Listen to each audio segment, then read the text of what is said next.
From Visigothic kings and Islamic caliphates to imperial conquests and modern-day scandals, the Spanish monarchy has seen it all. This isn't just the story of kings and queens. It's the story of a nation constantly rewriting its identity through power, politics, and wars. But before we dive in, where in the world are you watching this from? Drop your country and the time in the comments. I'd love to see how far and wide history travels. Long before Spain became a global empire, or even a unified country, it was a fragmented land, torn between collapsing Roman rule and rising barbarian tribes. And out of that chaos, one tribe would lay the first real foundation for Spanish monarchy, the Visigoths. The Visigoths weren't native to Iberia, they were outsiders, Germanic warriors who had once sacked Rome itself. But after centuries of wandering through Europe, they settled in what we now call southern France and northern Spain. It was here, in the 5th century, that they began to carve out a kingdom of their own. When the Western Roman Empire finally crumbled around 476 AD, the Visigoths saw an opportunity. They swept into the Iberian Peninsula and slowly took control, establishing Toledo as their capital. What followed was the birth of the first true centralized monarchy in the region. But let's be clear, this was no fairy tale kingdom. The early Visigothic kings ruled through fear, war, and strict hierarchy. Power often passed not by peaceful succession, but through murder and rebellion. One king, Leovigild, even went to war against his own son, who had converted to Christianity against his father's wishes. Religious conflict became a defining feature of this kingdom. While the Visigoths followed Arian Christianity, a sect considered heretical by the Roman Church, the local population remained Roman Catholic. It created deep tension. But in 589 AD, everything changed. King Recaredbai converted to Catholicism, aligning the monarchy with the majority of the people. It was a smart move, one that helped solidify royal power and reduce civil strife. Despite this, unity was always fragile. The Visigothic kingdom had no stable system for choosing kings. Nobles often manipulated, replaced, or even assassinated rulers. Still, the monarchy endured for over 2 centuries until disaster struck. In 711 AD, Muslim armies from North Africa crossed into Iberia. The Visigoths were ill-prepared. Their last king, Roderick, died in battle, and within a few years, nearly the entire peninsula fell under Islamic control. Just like that, the Visigothic kingdom collapsed. But its legacy would live on. It introduced the very idea of kingship to Iberia, a legacy that future monarchs, Christian and otherwise, would claim as their own. This was the first chapter in Spain's royal saga, and it was only the beginning. The fall of the Visigoths didn't mark the end of power in Iberia, it marked the beginning of something entirely new. In 711 AD, an army of Berbers and Arabs crossed the Strait of Gibraltar under the command of a man named Tariq ibn Ziyad. What began as a small campaign quickly turned into a sweeping conquest. The Visigothic kingdom was already crumbling from within, divided by noble rivalries, religious unrest, and political weakness. When Tariq's forces met King Roderick at the Battle of Guadalete, the result was devastating. Roderick was killed, and within just a few years, almost the entire Iberian Peninsula had fallen into Muslim hands. This new Islamic territory was named Al-Andalus, and it would reshape the cultural, religious, and political future of Spain. Unlike the brutal tribal monarchies that came before, Al-Andalus brought with it a more structured and cosmopolitan rule. Cities like Córdoba, Seville, and Granada became centers of art, science, and philosophy. The ruling Umayyads didn't just conquer the land, they cultivated it. Under Abd al-Rahman Parmer, a surviving member of the Umayyad dynasty from Damascus, Al-Andalus became an independent emirate. He escaped a massacre in the east and fled to Iberia, where he founded what would become one of Europe's most sophisticated Islamic states. By the 10th century, his descendant Abd al-Rahman III declared himself caliph, turning Córdoba into one of the wealthiest and most advanced cities in the world. Religious tolerance, at least for a time, was part of the deal. Jews and Christians, known as dhimmis, were allowed to live under Islamic rule, albeit with certain taxes and restrictions. It wasn't equality, but it was a stark contrast to the religious purges of the Visigoths. However, Al-Andalus was never fully stable. Internal divisions between Arab elites, Berbers, and local converts led to periodic civil wars and splinter kingdoms. Still, the Islamic presence in Spain lasted for nearly 800 years, a remarkable stretch that would influence architecture, science, language, and even food. And yet, while the south flourished under crescent moons and calligraphy, the north told a different story. Small Christian kingdoms, clinging to the mountains, began whispering a dream of reconquest. Al-Andalus had risen, but the stage was now set for a centuries-long clash that would define the fate of Spain. While Al-Andalus was flourishing in the south, the north of Iberia told a very different story.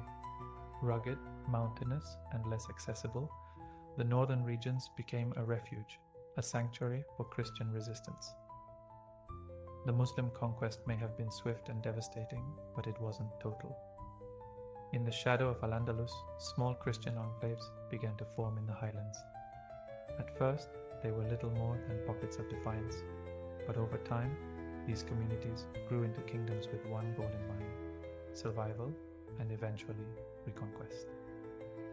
The first spark came in Asturias, where a nobleman named Pelayo led a rebellion in the early 8th century. According to legend, he defeated a much larger Muslim force at the Battle of Covadonga around 722 AD.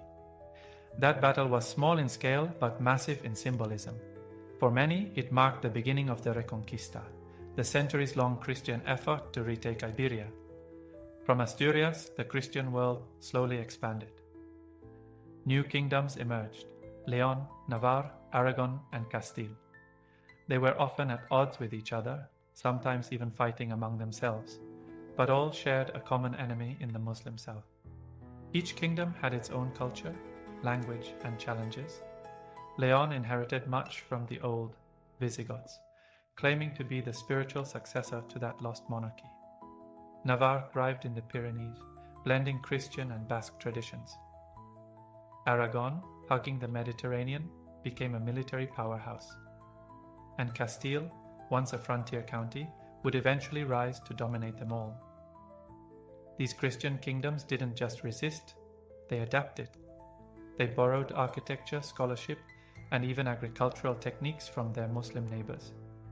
It wasn't unusual to find Arabic inscriptions in Christian palaces or Muslim scientists advising Christian courts. But resistance wasn't purely noble. Christian kings and knights often raided Muslim territories, taking slaves, seizing treasures, and destroying towns.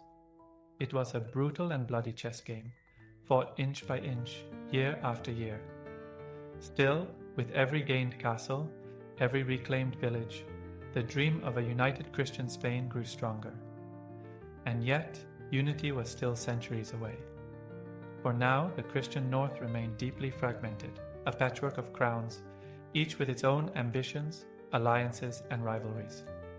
The Reconquest had begun, but the road to a single Spanish monarchy would be long, messy, and full of betrayal. The word Reconquista echoes with the weight of nearly 800 years of history. It wasn't a single war, nor was it led by one ruler or one kingdom. Instead, it was a slow-burning generational movement, equal parts faith, ambition, and survival. And by the 9th century, it had begun in earnest. As Christian kingdoms in the north gained strength, they pushed further south, testing the borders of Al-Andalus. It wasn't a continuous campaign. There were long pauses, uneasy truces, and even alliances between Christian and Muslim rulers. But the underlying mission never changed: to reclaim Iberia for Christianity. Each century brought a new wave of momentum. The kingdom of Leon expanded into Galicia and pushed into central Iberia. Navarre rose to prominence in the Pyrenees, while Aragon secured the eastern mountain passes. But the real game changer was Castile. Originally a cluster of fortified towns, castillos, defending the frontier, Castile evolved into a full-fledged kingdom with an appetite for conquest. In the 11th century, the balance of power began to shift. The once mighty Caliphate of Cordoba collapsed into smaller Muslim states called taifas, many of which were weak and divided. Christian kings took advantage, launching military campaigns and demanding tribute from their Muslim neighbors. Gold flowed north, sometimes as ransom, sometimes as protection money. This period also saw the rise of legendary figures, none more famous than El Cid, Rodrigo Diaz de Vivar. A complex and controversial knight, he fought for both Christian and Muslim rulers, driven more by loyalty and survival than ideology. His name became immortalized in Spanish folklore as the ultimate Christian warrior, though the truth was far more nuanced. By the late 11th and 12th centuries, the crusading spirit had arrived from Europe. Christian knights from France and beyond poured into Iberia, encouraged by popes who declared the Reconquista a holy war. The line between faith and politics blurred even further. Cities like Toledo and Zaragoza fell back into Christian hands. Churches replaced mosques, and Latin returned to the courts. But with every advance came retaliation. North African dynasties like the Almoravids and Almohads crossed into Spain to support Muslim forces, reigniting the flames of war. The Reconquista wasn't just a war of swords, it was a clash of civilizations, and it was far from over. By the 12th and 13th centuries, two Christian kingdoms began to outshine all others in the Iberian Peninsula, Castile and Aragon. They weren't just regional powers anymore, they were the future architects of a united Spain. Let's start with Castile. Castile's rise was swift and aggressive. Originally a frontier territory within Leon, it broke away and formed its own kingdom in the 10th century. Its name came from the countless castles that lined its borders, defensive strongholds against Muslim incursions. But Castile wasn't content to just defend, it conquered. By the reign of Ferdinand III in the 13th century, Castile had absorbed Leon and taken massive swaths of territory from Muslim states, including the prized city of Córdoba. Ferdinand earned the title the Saint for his religious zeal, but his conquests were anything but merciful. Still, under his leadership, Castile grew in both land and power, becoming the dominant Christian force in central and western Iberia. Then there was Aragon, Castile's formidable counterpart to the east. Where Castile expanded inland, Aragon looked to the sea. Under rulers like James Thurs, Aragon conquered Valencia, Mallorca, and parts of southern France. Aragon wasn't just a kingdom, it became a crown, a loose federation of regions including Catalonia and later Sicily. Its strength came from trade, naval power, and a shrewd balance between monarchy and local autonomy. The two kingdoms had different personalities. Castile was land-hungry, religiously hardline, and culturally conservative. Aragon was more cosmopolitan, outward-looking, and commercially minded. But both shared one critical goal: the recovery of Iberia from Muslim control. The 13th century marked a golden era for both. Cities like Seville and Valencia were brought under Christian control, while Muslim rule was pushed back to a single surviving kingdom, Granada. Despite their power, Castile and Aragon were rarely at peace with each other. They competed for land, influence, and prestige. Royal marriages tried to bridge the gap, but tensions always lingered. Each kingdom saw itself as the rightful leader of a future united Spain. The Reconquista was approaching its end, but a united Spain was still just a dream. For now, the fate of the Iberian Peninsula rested in the hands of these two giants, each powerful in its own right, but destined to become even more powerful together. By the mid-15th century, Iberia was still divided. Castile and Aragon dominated the map, but they remained politically separate and frequently at odds. Yet in 1469, a single marriage would change the course of Spanish history forever. That year, Isabella of Castile married Ferdinand of Aragon. On the surface, it looked like a typical dynastic union. Two young royals tying the knot to secure alliances and consolidate power. But this wasn't just a marriage of thrones, it was the beginning of something far more significant: the unification of Spain. Isabella was heir to the Castilian throne, while Ferdinand was the crown prince of Aragon. Their marriage was controversial. It wasn't officially approved by the Pope at first, and many Castilian nobles opposed it, fearing Aragonese influence. But Isabella and Ferdinand were determined. They shared a vision of a united Christian Spain, one that could rival the great powers of Europe. When Isabella became Queen of Castile in 1474, and Ferdinand became King of Aragon in 1479, the two crowns remained technically separate. Each kingdom kept its own laws, languages, and institutions. But for the first time in centuries, Castile and Aragon moved in the same direction, led by a single royal couple who ruled jointly and strategically. Isabella and Ferdinand earned the title Los Reyes Católicos, the Catholic monarchs, for their zealous pursuit of religious unity. Together, they launched the final push to conquer Granada, the last Muslim stronghold in Iberia. But more on that in the next chapter. Beyond warfare, their marriage also laid the groundwork for administrative reform. They centralized authority, tamed rebellious nobles, and strengthened royal justice. Under their rule, the monarchy became more organized, more authoritative, and more feared. But it wasn't just about power, it was about image. Isabella and Ferdinand presented themselves as chosen by God to lead a united Christian kingdom. They sponsored scholars, expanded royal bureaucracy, and most famously, funded explorers who would change the world. Their union didn't legally merge Spain into one country, not yet, but it created a shared destiny. 2 thrones, 1 agenda, and soon an empire. In marrying each other, Isabella and Ferdinand didn't just shift the balance of power in Iberia, they lit the fuse that would explode into one of the most powerful monarchies in human history. For nearly 800 years, Islamic rule had been part of Iberian life. From the rise of Al-Andalus to the glittering courts of Cordoba and Granada, Muslim culture had shaped architecture, science, trade, and even language. But by the late 15th century, it all came down to one last kingdom, Granada. Nestled in the rugged mountains of southern Spain, Granada had been holding on while the rest of Iberia fell.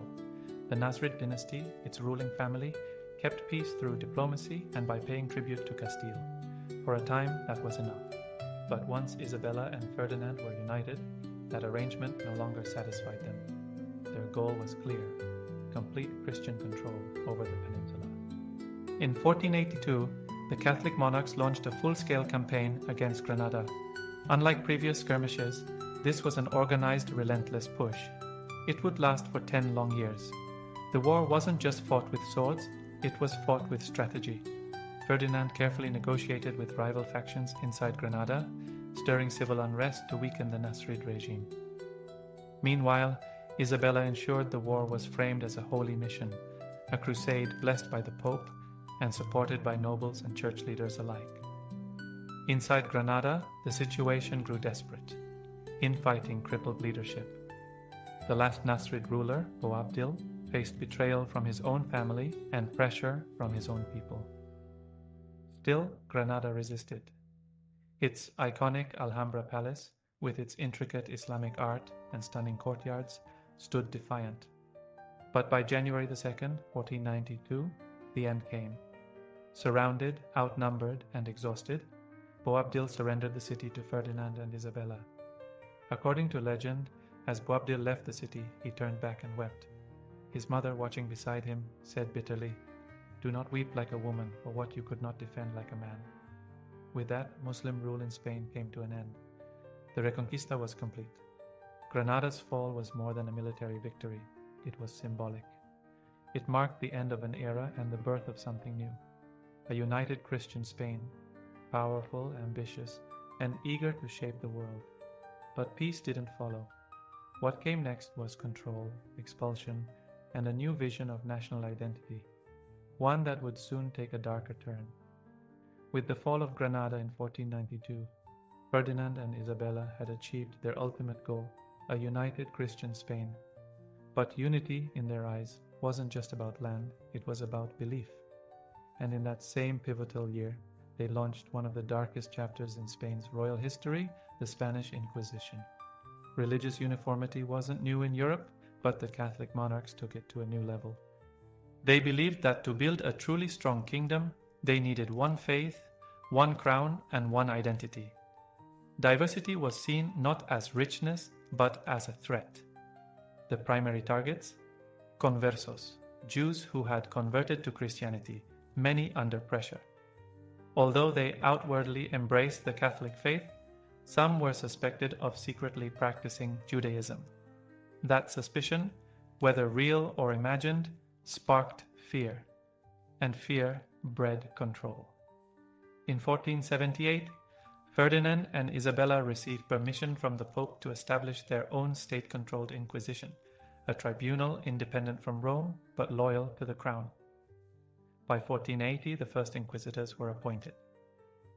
By 1492, the same year Granada fell, the Edict of Expulsion was signed, forcing all unconverted Jews to leave Spain under threat of death. Thousands of families were displaced overnight, entire communities disappeared. Those who stayed faced the Inquisition's relentless eye. Inquisitors had near unlimited power. They operated in secrecy, relied on anonymous accusations, and used torture to extract confessions. Trials weren't fair, punishments were severe, property was seized, and those found guilty faced public executions, burned alive in the notorious autos da fe. But the Inquisition wasn't just about Jews. It expanded to target Muslim converts, Protestants, mystics, scholars, and even regular Catholics accused of unorthodoxy. It became a weapon of control, political, religious, and psychological. And yet, for many Spaniards, the Inquisition wasn't questioned. It was seen as divine justice. The monarchy used it to project power and moral superiority, shaping Spain into a nation that equated loyalty to the crown with loyalty to the church. Behind the grandeur of Isabella and Ferdinand's rule, the conquests, the diplomacy, the exploration, lay this shadow. A system built on suspicion, fear, and forced conformity. The Inquisition would last for over 3 centuries, becoming one of the most infamous institutions in European history. And yet, even as Spain cleansed itself within, it was turning its eyes outward, toward the unknown, toward the West, and toward a new world. 1492 wasn't just the year the Catholic monarchs conquered Granada or expelled the Jews. It was also the year that changed the world forever, thanks to a bold, stubborn explorer named Christopher Columbus. Columbus, a Genoese sailor with grand dreams, believed he could reach Asia by sailing west across the Atlantic. For years he pitched his plan to European courts, Portugal, England, France, but was repeatedly rejected. His idea seemed mad, even dangerous. Most thought the voyage would end in disaster, but Isabella of Castile saw something in him. Maybe it was ambition, maybe desperation, or maybe the hope of beating Portugal in the global exploration race. Whatever the reason, in April 1492, she and Ferdinand agreed to fund Columbus's voyage. They gave him ships, a crew, and a contract promising him titles, wealth, and power, if he succeeded. On August 3, 1492, Columbus set sail with 3 ships, the Niña, the Pinta, and the Santa Maria. After more than 2 months at sea, just when his crew was on the verge of mutiny, they spotted land. But it wasn't Asia. It was an island in what we now call the Caribbean. Columbus believed he had reached the Indies. He called the native people Indians and claimed the land for Spain. He had no idea he'd stumbled upon a continent unknown to Europeans. But it didn't matter. The door had been opened, and Spain would be the first through it. Columbus returned to Spain a hero. Gold, spices, exotic animals, and enslaved people were paraded before the royal court. The monarchs were thrilled.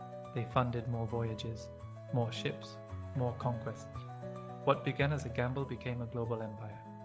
In the decades that followed, Spanish explorers, conquistadors, swept through the Americas. Cortés toppled the Aztec Empire. Pizarro crushed the Incas. From Mexico to Peru, vast civilizations fell under the Spanish sword. Spain didn't just grow, it exploded. It became the richest, most powerful kingdom in Europe, flush with gold and silver from the New World. The monarchy now had the resources to dominate politics, fund wars, and shape the course of European history. The age of Spanish imperial monarchy had begun. But with great power comes even greater challenges, and the next king would inherit an empire bursting at the seams. By the early 1500s, Spain had transformed from a patchwork of kingdoms into a rising empire. But with the death of Ferdinand in 1516, a new figure would take the throne, one whose inheritance would stretch far beyond the borders of Spain. His name was Charles I of Spain, and his rise marked the beginning of the Habsburg dynasty. Charles was the grandson of Ferdinand and Isabella through his mother, Joanna of Castile. But his father, Philip the Handsome, was a Habsburg prince, the son of Maximilian I, the Holy Roman Emperor. When Charles was just 16, both his grandfathers died, leaving him with an inheritance so vast it made him the most powerful monarch in Europe. By 1519, Charles was not only King of Spain, but also elected Holy Roman Emperor, becoming Charles V. No king before him had ever ruled such a wide and scattered domain. His territories included Spain, the Netherlands, Naples, Sicily, the Americas, parts of Austria, and influence across Germany. His empire was so massive that it was famously said, "The sun never sets on the Spanish Empire."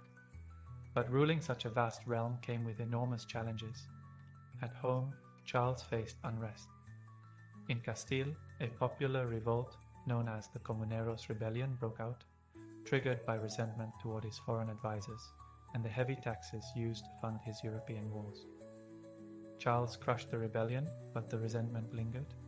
Abroad, he was constantly at war against France, the Ottoman Empire, and later the Protestant princes of Germany. Charles saw himself as a defender of Catholic Europe, fighting to keep the faith united as the Protestant Reformation began to spread. But his efforts stretched his treasury thin and drained the resources of his vast empire.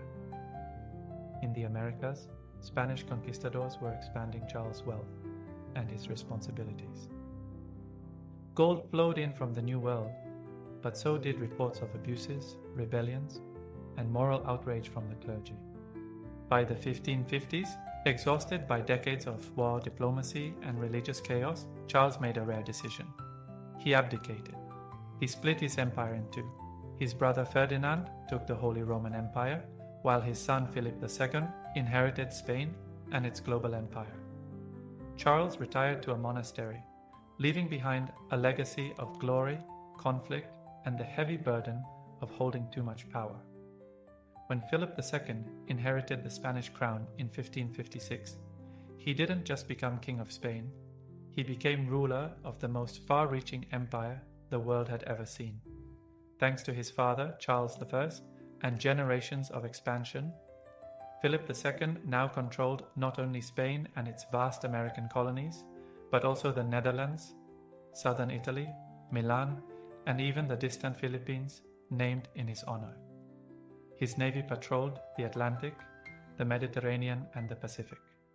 Gold and silver from the Americas flowed into Spain like rivers. It wasn't just territory, it was wealth, religion, and power on a scale that made Spain the superpower of the 16th century. But Philip wasn't content to simply manage his inheritance. He believed deeply in his divine mission to defend Catholicism across the world. Protestantism was spreading fast in Europe, and Philip saw it as a direct threat to both his crown and his soul. He saw himself as God's chosen king, a ruler not just of land, but of hearts and faith. So he acted accordingly.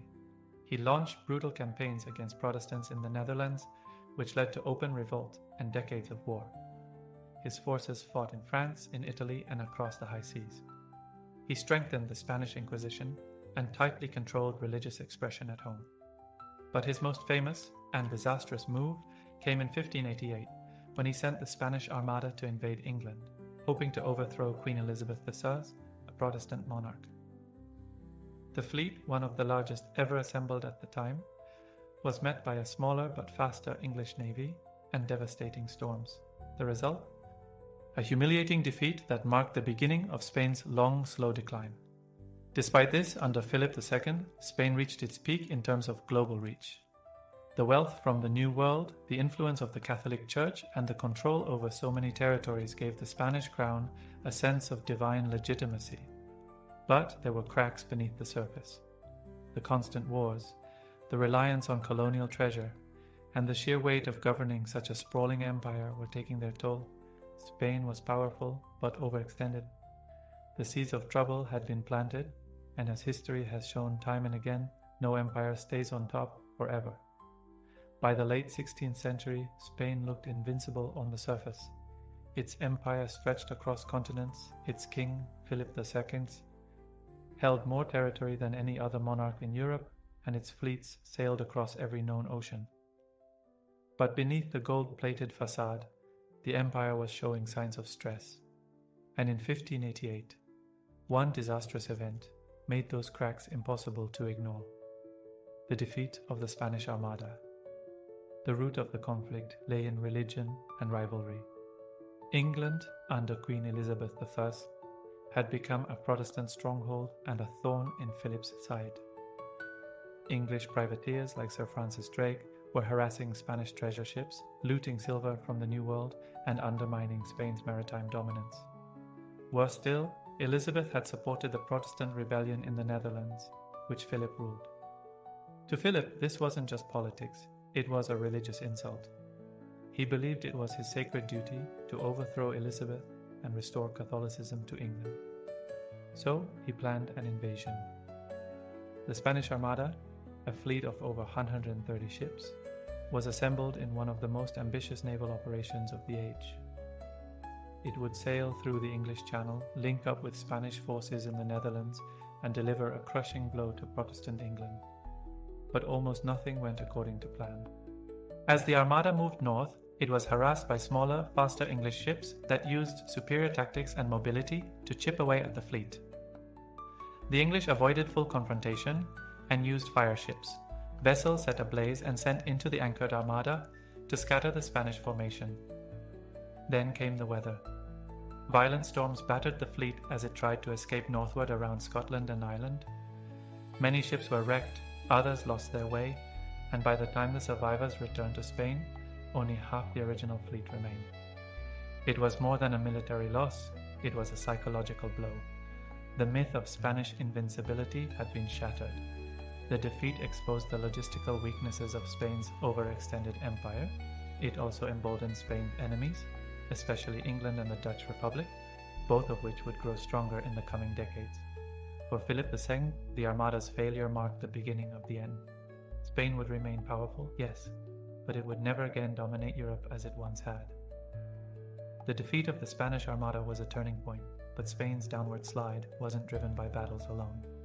Much of its long-term decline came from within, from policies that choked diversity, drained talent, and tied the monarchy too tightly to religious dogma. Throughout the late 16th and 17th centuries, Spain was consumed by an obsession with religious purity. The Spanish Inquisition, originally created to monitor Jewish and Muslim converts, expanded its reach. It targeted anyone who deviated from strict Catholic orthodoxy: Protestants, mystics, even scientists and intellectuals. The monarchy, especially under Philip II and his successors, believed religious unity was essential to national strength. But in pursuing that vision, they crippled one of Spain's greatest assets: its people. In 1609, under Philip III, Spain took a drastic step. The crown ordered the expulsion of the Moriscos, Muslims who had converted to Christianity generations earlier, but were still viewed with suspicion. Over 300,000 people were forced to leave. Many were skilled artisans, farmers, and merchants. Their departure left vast regions depopulated and economically stagnant.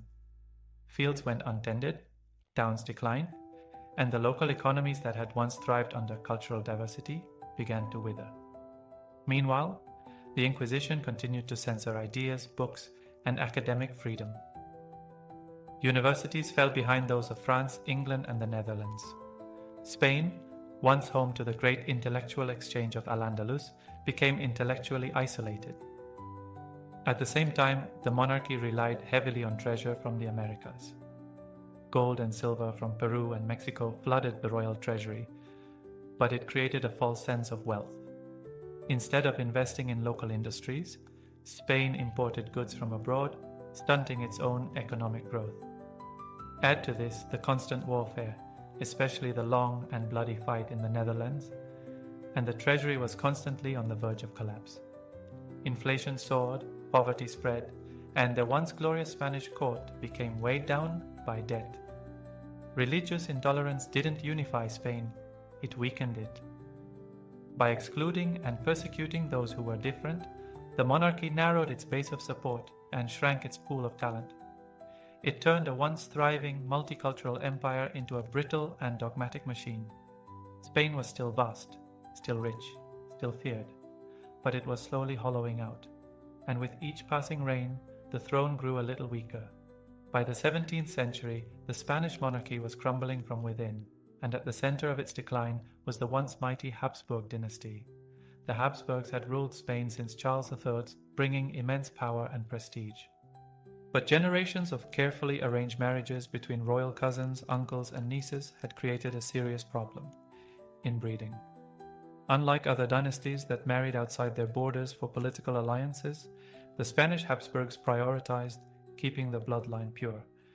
Over time, this had devastating biological consequences. Infant mortality was high, mental and physical deformities increased, and each generation seemed weaker than the last. By the time Philip IV took the throne in 1621, the monarchy was clearly struggling. He was an intelligent man, but he leaned heavily on his favorite court minister, the Count Duke of Olivares, who pushed for aggressive military campaigns and centralization of power. These policies overextended Spain even further. The long and costly 30 Years' War dragged Spain deeper into debt, while internal revolts, like those in Catalonia and Portugal, eroded what little unity remained. Portugal would eventually break away in 1640, ending 60 years of Spanish rule. Then came Charles II, the last Habsburg king of Spain. Born in 1661, Charles was the tragic product of centuries of inbreeding. His jaw was so deformed that he could barely chew. He suffered from multiple physical disabilities, was frequently ill, and never produced an heir. His reign was marked by paralysis and decline. The court was controlled by factions, and foreign powers circled like vultures, waiting for his death. Spain, once the mightiest empire in Europe, was now a shadow of its former self, economically bankrupt, politically stagnant, and militarily vulnerable. To make matters worse, Charles II was deeply religious and superstitious. He believed he was cursed and spent hours in prayer, begging for deliverance. Despite multiple marriages, he remained childless, and the question of who would inherit the Spanish crown became an international crisis. When Charles died in 1700, the Spanish Habsburg line ended with him. His death didn't just leave a vacancy, it left a power vacuum that would plunge Europe into war. But more than that, it marked the end of an era. The glory days of the Spanish Habsburgs were over, buried beneath their own obsession with purity and control. When Charles II of Spain died in 1700 without an heir, Europe held its breath. The Spanish crown controlled vast territories in Europe and the Americas, and whoever claimed it next would instantly become one of the most powerful rulers on earth. But Charles's death didn't bring peace. It sparked a continent-wide war. Before his passing, Charles had named Philip of Anjou, the grandson of Louis XIV of France, as his successor. It seemed like a diplomatic win. France and Spain, united by blood, would preserve the Spanish Empire under a new ruler. But that solution terrified the rest of Europe. A French prince, sitting on the Spanish throne, meant a possible union between two superpowers, France and Spain. That was too much for England, the Dutch Republic, Austria, and others. They feared a single Bourbon dynasty would dominate Europe and upset the delicate balance of power. In 1701, war erupted. Known as the War of the Spanish Succession, it wasn't just a dynastic dispute. It was a struggle for control of Europe. Battles raged across the continent, from the Low Countries and Italy to Spain itself. Armies fought for over a decade. Cities were razed, economies strained, and tens of thousands died. Within Spain, the conflict became a civil war too. Some regions like Catalonia and Valencia supported a rival Austrian claimant, Archduke Charles, hoping for greater autonomy if he won. But the rest of Spain, especially Castile, rallied behind Philip.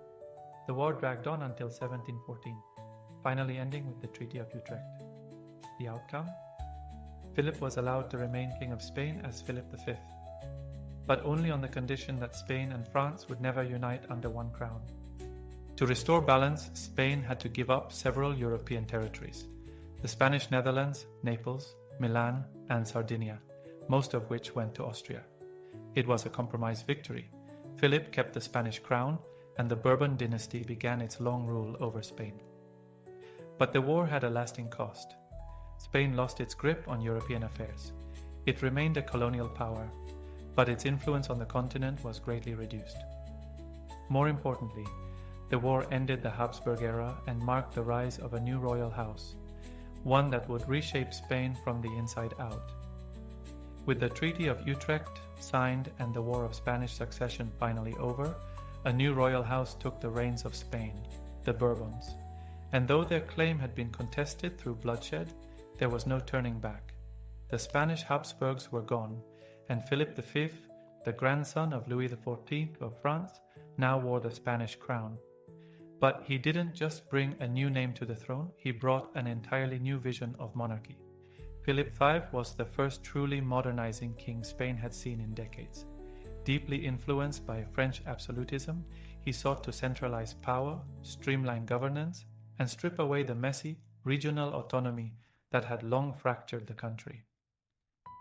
In many ways, he wanted to turn Spain into a reflection of the powerful, centralized state his grandfather had built in France. His most transformative move came with the Nueva Planta decrees. These laws, passed between 1707 and 1716, effectively abolished the traditional rights and privileges of regions like Catalonia, Valencia, and Aragon, areas that had supported the rival Austrian claimant during the war. Their ancient laws, languages, and political structures were replaced with Castilian norms. Power was pulled inward, toward Madrid. To some, it looked like progress. To others, it felt like revenge. Philip also invested in reforming the military, reorganizing colonial administration, and strengthening the economy, though his results were mixed. Spain was still struggling from decades of war, death, and decline. The loss of European territories hurt national pride, but Philip chose to focus on what remained: Spain's vast empire in the Americas and its growing influence in global trade. Still, Philip was a troubled ruler. He suffered from deep depression, paranoia, and episodes of instability. At one point, in 1724, he abdicated the throne in favor of his son Louis IV, but when Louis died of smallpox just months later, Philip returned to power, ruling until his own death in 1746. The Bourbon dynasty, however, was here to stay. And under Philip's successors, the reformist energy would continue. Spain wasn't the empire it had once been, but it wasn't finished either. The Bourbons had inherited a broken kingdom. Now, it was time to rebuild it. As the 18th century progressed, the Bourbon monarchs of Spain, starting with Ferdinand VI and continuing with Charles III, sought to modernize their kingdom in line with the ideals sweeping across Europe: reason, efficiency, and centralized authority. This was the age of the Enlightenment, and Spain, long viewed as backward and overly rigid, was finally starting to catch up. Charles III, who reigned from 1759 to 1788, is often considered Spain's enlightened despot. He admired rational thought and progressive governance, not because he was a liberal, but because he believed reform could strengthen the monarchy. Under his leadership, Spain introduced sweeping reforms. The army and navy were rebuilt, roads and ports were modernized, new taxes were levied more fairly, education was expanded. Cities like Madrid saw massive urban improvements, earning Charles the nickname the best mayor of Madrid. He also curbed the power of the Catholic Church, expelling the Jesuits in 1767 and limiting the influence of religious orders in politics. For centuries, the Spanish crown had leaned on the church for legitimacy, but now the monarchy was asserting itself as supreme. These reforms, often called the Bourbon reforms, extended to Spain's colonies as well. Colonial officials were replaced with loyal bureaucrats from Spain.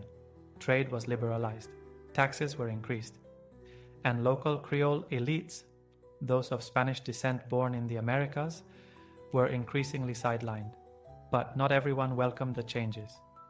Many traditionalists in Spain opposed the Enlightenment ideals they saw as foreign and anti-religious. Nobles resented the loss of old privileges. Church leaders bristled at their shrinking authority. In the colonies, Creoles grew angry over their exclusion from power and the new economic burdens placed on them. The very reforms meant to strengthen the monarchy were planting the seeds of resistance. Despite this tension, Charles III remained popular. He balanced reform with tradition and his reign is often seen as the last period of real stability before Spain's modern era of chaos. But his successors lacked his vision and resolve. And just as Spain was beginning to reshape itself, a storm was building across the border in France. A revolution that would shake every throne in Europe. The Enlightenment had promised order through reason. What came next was something far more explosive.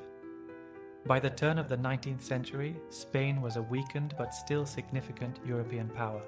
The Bourbon monarchy remained on its throne, but years of reform, resistance, and growing unrest had left the kingdom fragile. And across the Pyrenees, a storm was gathering.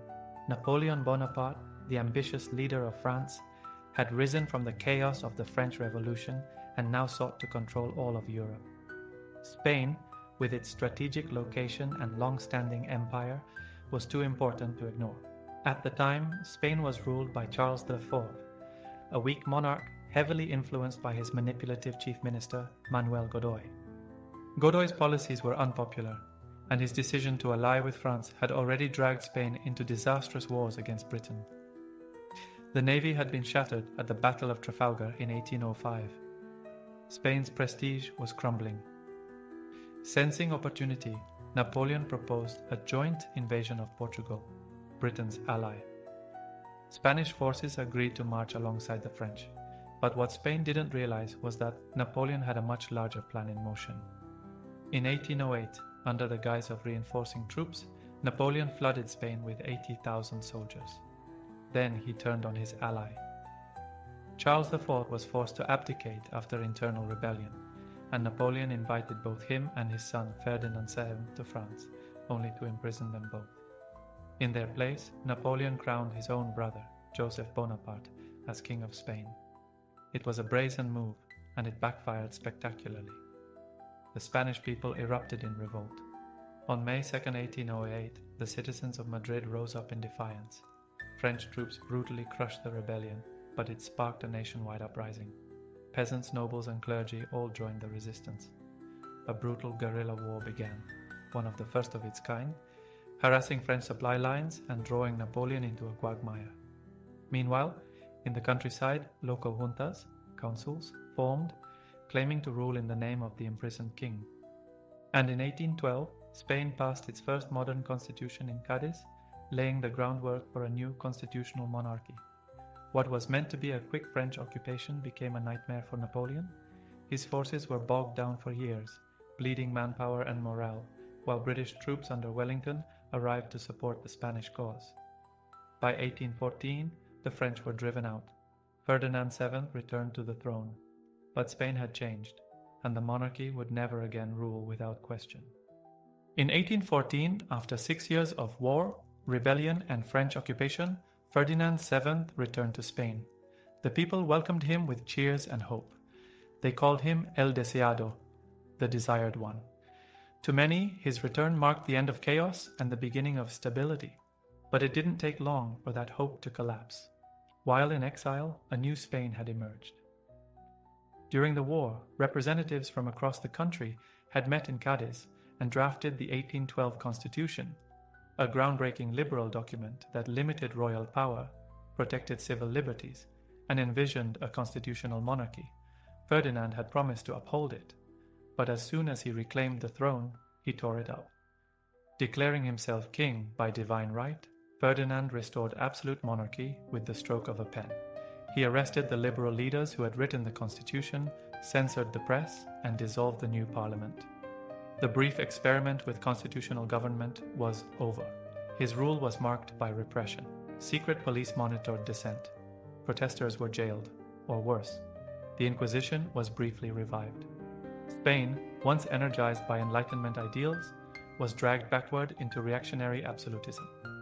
But the world around Spain was changing fast, and Ferdinand couldn't stop it. In Latin America, Spain's colonies were in open revolt. Inspired by revolutionary movements in France and the United States, and emboldened by Spain's weakness during the Napoleonic Wars, leaders like Simón Bolívar and José de San Martín led independence movements that quickly gained momentum.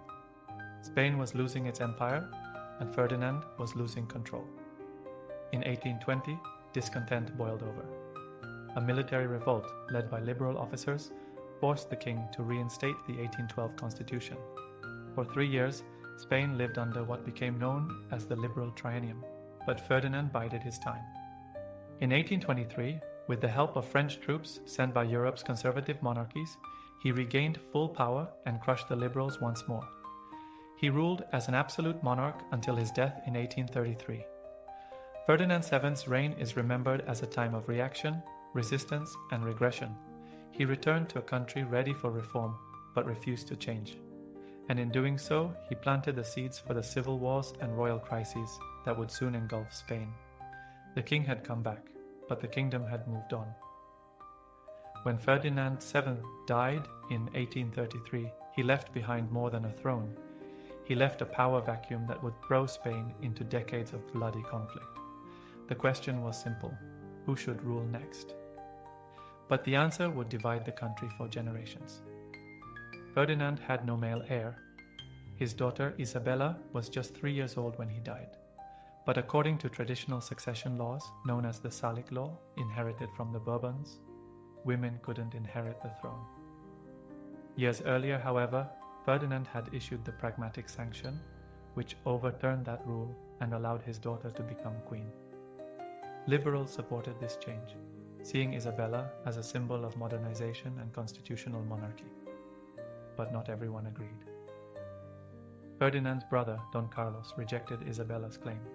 He saw himself as the rightful king and rallied conservatives, traditionalists, and devout Catholics to his cause. They became known as the Carlists, and in 1833 they rose in revolt. Thus began the First Carlist War, a brutal civil conflict fought between Isabelinos, who supported Queen Isabella II and liberal reforms, and Carlists, who sought to restore absolutism, protect the Church's power, and maintain Spain's traditional social order. The war was vicious. Rural regions like the Basque Country, Navarre, and parts of Catalonia became strongholds for Carlist forces.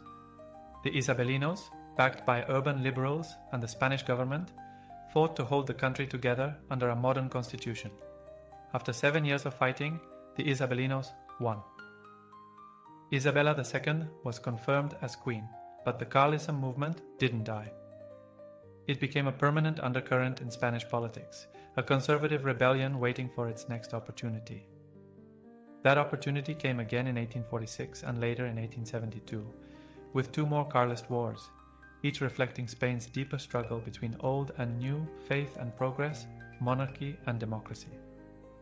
Isabella's reign, though victorious at first, was far from stable. Her rule was marred by political corruption, military interference, and scandal. She was eventually deposed in 1868 and forced into exile. The Carlist question haunted Spain well into the 20th century. More than just a fight over a crown, it represented a country torn in two, between the traditions of the past and the demands of the future. Spain had chosen Isabella, but it had not yet found peace. In 1886, Alfonso XIII was born into a country still reeling from internal divisions, political instability, and colonial losses. He became king the moment he was born, literally. His father, Alfonso XIII, had died months earlier, and Spain placed its hopes in the infant monarch to restore dignity and order to the troubled Bourbon dynasty. But the decades ahead would prove anything but stable. As Alfonso XIII grew into his role, he embraced the idea of being an active monarch. He didn't simply reign, he interfered. He met with generals, meddled in government affairs, and played favorites. While some admired his confidence, many others saw him as impulsive and politically tone-deaf.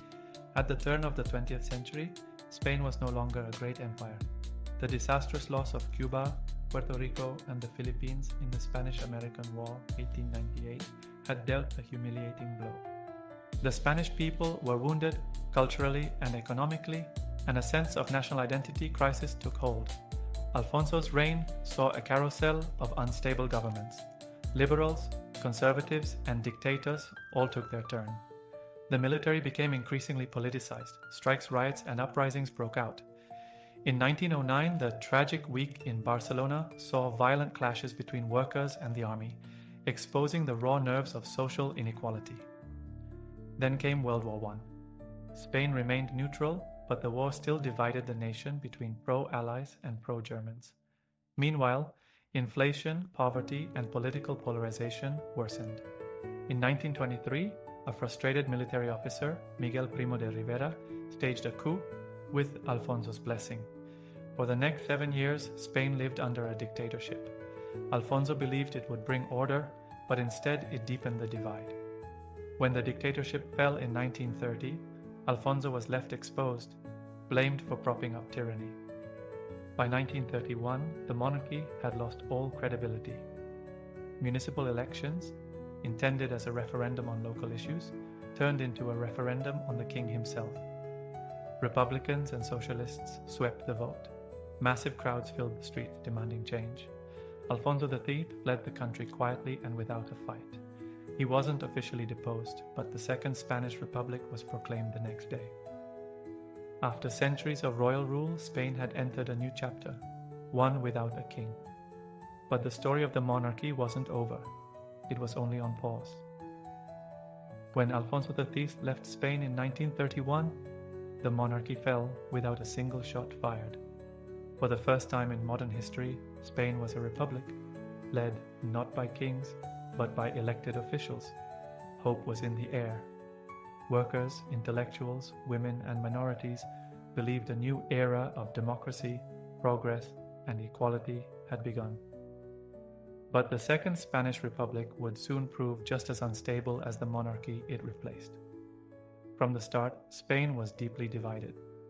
Liberals, socialists, and Republicans wanted sweeping reforms. Land redistribution, secular education, women's suffrage, and the weakening of the Catholic Church's power. On the other side were conservatives, monarchists, nationalists, and powerful landowners who viewed these changes as dangerous and un-Spanish. Tensions exploded quickly.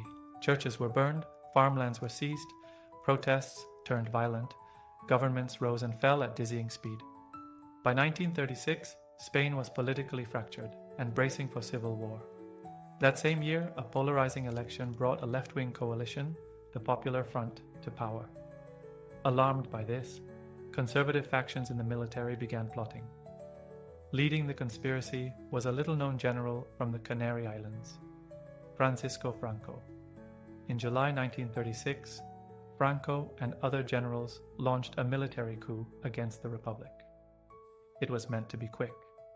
Instead, it sparked the Spanish Civil War, a 3-year bloodbath that would scar the country for generations. The war was brutal, ideological, and deeply personal. It wasn't just soldier versus soldier, it was brother against brother, neighbor against neighbor. The Republicans, supported by communists, anarchists, and international volunteers, fought for democracy and reform. The nationalists, under Franco, fought for tradition, Catholicism, and authoritarian control. By 1939, the nationalists had won. Franco marched into Madrid as dictator of Spain. The Republic collapsed. Its leaders were imprisoned, executed, or fled into exile. Franco's victory marked the beginning of a military dictatorship that would last nearly 4 decades. The monarchy was gone, democracy was dead, and Spain had become one of Europe's last fascist states. But behind the scenes, Franco was already thinking about the future, not just his own, but the crown's. Because even as he crushed the Republic, he was quietly preparing for a royal return, on his terms. When Francisco Franco seized power in 1939, Spain became a nation frozen in time. While much of Europe moved toward democracy after World War II, Spain plunged deeper into authoritarian rule. Franco, calling himself El Caudillo, the leader, ruled with absolute power. His regime was built on military control, strict censorship, Catholic conservatism, and the suppression of any opposition. Political parties were banned, trade unions were outlawed. Thousands of Republicans, leftists, intellectuals, and dissidents were executed or imprisoned in the years following the war. Entire families lived under surveillance. Spain became isolated, shunned by much of the international community, after siding with the Axis powers in spirit, if not directly, in World War II. But Franco survived. As the Cold War deepened, Western powers like the United States began to see Franco as a useful anti-communist ally. By the 1950s, Spain was receiving US military and economic support. Meanwhile, Franco was thinking long-term. Though he had abolished the Republic, Franco never declared himself king. Instead, in a move that surprised many, he declared that Spain would eventually return to monarchy, but only when he decided the time was right. And in 1969, he made his choice. Franco bypassed the exiled heir of Alfonso XIII and handpicked Juan Carlos, the grandson of the former king, to be his official successor. The young prince had been raised and educated under Franco's guidance, trained to carry on the regime's legacy. Many believed Juan Carlos would simply be a puppet, a symbolic king who would continue Franco's authoritarian vision after the dictator's death. Franco certainly believed that, but history would prove him wrong. Throughout the 1970s, as Franco's health declined, the country began to shift. Younger generations were restless. The economy, once growing, started to stall. Calls for reform grew louder. Yet Franco held on. He ruled until the very end, unwilling to loosen his grip. On November 20th, 1975, Francisco Franco died. And just days later, Juan Carlos was crowned King of Spain. Franco believed he had secured his legacy by installing a king who would uphold dictatorship. But Juan Carlos had other plans. What followed next was one of the most dramatic political transformations in Spain's history. When Juan Carlos I took the throne in 1975, most of the world assumed he would be little more than a figurehead for Franco's legacy, a monarch handpicked by a dictator, loyal to the old regime. After all, he owed his position entirely to Franco's favor. But within months, Juan Carlos began to defy expectations. Quietly, then boldly, he distanced himself from Francoism. He understood something crucial. Spain was ready to change. The people, especially the youth, were done with censorship, fear, and authoritarian rule. They wanted freedom, and Juan Carlos was about to give it to them. He worked with reform-minded allies, including Adolfo Suarez, to dismantle the Francoist state from within. Together, they legalized political parties, called for free elections, and rewrote the laws that had kept Spain frozen for decades. In 1978, Spain adopted a new democratic constitution. It declared the country a parliamentary monarchy, where the king would reign but not rule. It recognized regional autonomy, protected civil rights, and, most importantly, put the power in the hands of the people. Juan Carlos had, essentially, dismantled the very system that created him. But the true test came in 1981. A group of Francoist military officers, angry at the pace of reform, stormed the Spanish parliament in an attempted coup d'etat. Armed men held lawmakers hostage on live television. It looked like Spain might collapse back into dictatorship, and then the king stepped in. Wearing his military uniform, Juan Carlos appeared on national TV and denounced the coup, ordering the army to remain loyal to the constitution. His speech was clear, forceful, and powerful. The coup collapsed within hours. That moment made him a national hero. Juan Carlos had not only legitimized democracy, he had defended it. His leadership helped heal a country haunted by civil war, division, and dictatorship.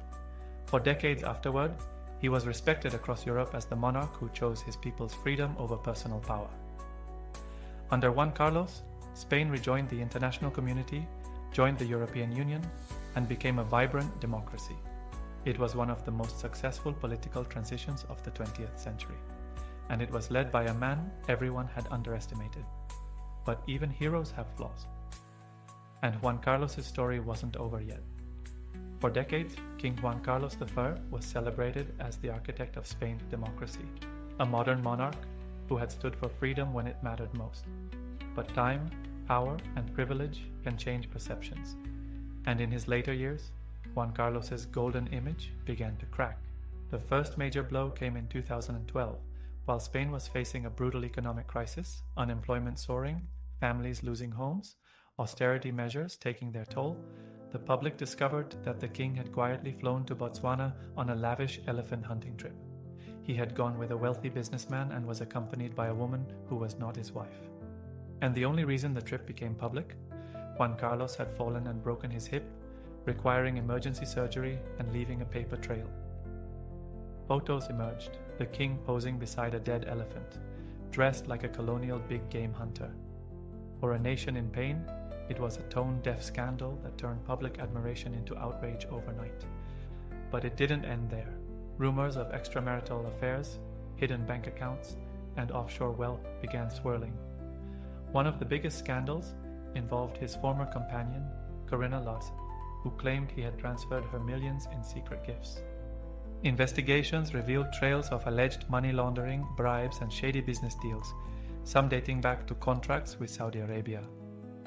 While prosecutors struggled to pin criminal charges on him directly, the damage to his reputation was done. By 2014, Juan Carlos made a dramatic decision. He abdicated the throne in favor of his son, Felipe VI. The official reason? Age and declining health. But everyone knew the truth. The monarchy's credibility was fading fast, and the only hope of saving it was a clean break. Felipe VI, younger and scandal-free, represented a chance to reset.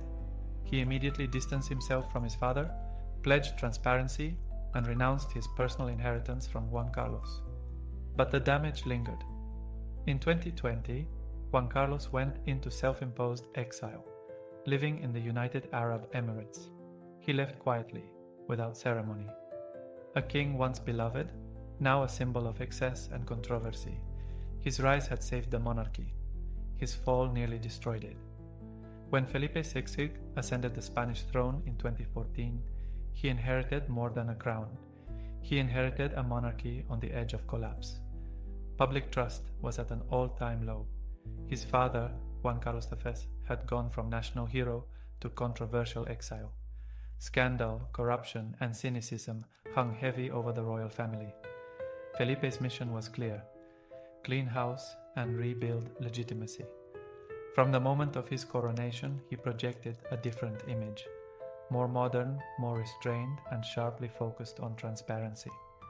He cut off his sister, Princess Cristina, from royal duties after her husband was convicted in a massive embezzlement case. He renounced his inheritance from Juan Carlos and even stripped his father of royal titles to show that accountability would apply to everyone, even within the palace. Felipe also reduced the size of the royal household and published its expenses, a bold move in a country still dealing with economic hardship and distrust in public institutions. But for all his efforts, Felipe reigns in a very different Spain than the one his father inherited. Today, the king holds no real political power. Spain is a constitutional monarchy, and the king's role is largely ceremonial, opening parliament, attending state functions, and symbolizing unity. Yet even that symbolism is under strain. In 2017, Felipe faced his biggest challenge yet: Catalonia's push for independence. After an illegal referendum and declaration of secession, the king gave a rare televised speech, firmly backing the Spanish constitution and denouncing the Catalan separatist movement. Supporters praised his defense of national unity. Critics accused him of inflaming tensions. Either way, the episode proved just how fragile the monarchy's role had become. Younger generations in Spain are increasingly skeptical of the monarchy altogether. Polls show growing support for a republic, especially among the youth. The crown, once a unifying force, now faces deep generational and regional divides. Felipe VI has done what he can. He's dutiful, scandal-free, and professional. But in many ways, he is a king caught between eras. He carries the weight of his father's legacy, but holds none of his influence. He rules without ruling, reigns without commanding, a crown still worn, but constantly questioned. After more than 1,000 years of kings, queens, empires, exiles, and restorations, the Spanish monarchy now stands at a crossroads, uncertain, fragile, and under constant scrutiny. Under Felipe VI, the crown has worked hard to restore integrity. His reign has been steady, clean, and professional. But even with these efforts, the question looms louder than ever. Does the monarchy still have a place in modern Spain? For some, the answer is yes. They see the monarchy as a symbol of stability and continuity in a country often rocked by political deadlock. Spain has faced 4 national elections in just a few years, and the king, though neutral, has played a critical role in facilitating government formation during times of deadlock. Supporters argue that abolishing the monarchy would only create more division in a nation already struggling to stay unified. But for others, the answer is a firm no. Republican sentiment, especially among younger generations and in regions like Catalonia and the Basque Country, continues to rise. The monarchy is seen by many as elitist, outdated, and inherently undemocratic. Critics argue that public offices should be earned, not inherited, and that modern Spain no longer needs a crown to define its identity. Add to that the lingering shadow of Juan Carlos. His exile, ongoing investigations, and unresolved controversies continue to tarnish the institution he once saved. Even with Felipe's clean image, the monarchy still carries the weight of past sins. And then there's the question of Princess Leonor, Felipe's daughter and heir. She represents the future of the monarchy. Young, educated, and poised, she has recently stepped into the spotlight, swearing allegiance to the Constitution on her 18th birthday. But will Spain still want a queen by the time she's ready to reign? That remains the great unknown. The Spanish monarchy has survived invasions, civil wars, coups, and revolutions. It has fallen and risen again, more than once. And today, it walks a delicate line, balancing tradition and reform, duty and symbolism, history and relevance. Its fate doesn't lie with kings anymore. It lies with the people. And in a world that's changing faster than ever, the future of Spain's oldest institution hangs on a single enduring question. Can a crown still earn its place when it no longer holds any power?